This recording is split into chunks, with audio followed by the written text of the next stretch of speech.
la fraude fiscale dont on parle en Europe est 2 fois supérieure à la dette de tous les pays de la zone euro.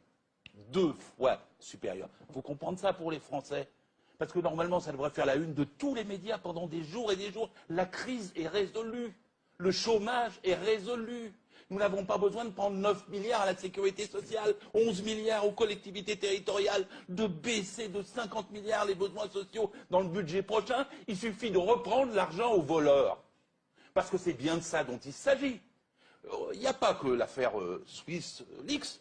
Il y a eu avant 168 journalistes offshore Leaks, il y a plusieurs années, qui ont mis à jour tous les réseaux financiers de la planète. Là, il y en avait 154. LuxLeaks. Celui qui dirige l'Europe aujourd'hui, on ne va pas parler des Belges, on va parler des Luxembourgeois. Il a été 15 ans ministre de l'économie au Luxembourg, puis 15 ans Premier ministre. Pendant ces 30 ans-là, il a blanchi l'argent de 340 entreprises. C'est estimé à un total de 2400 milliards d'euros.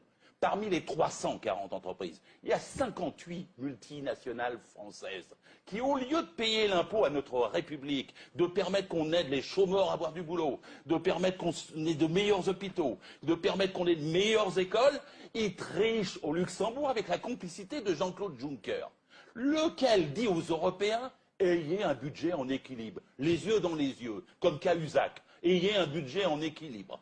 Et il leur dit « ne dépassez pas ».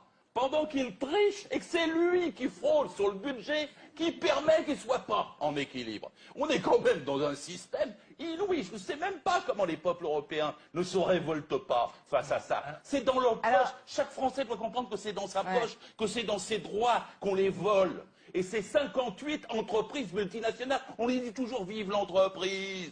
Philippe, mais celles-là nous prennent nos sous.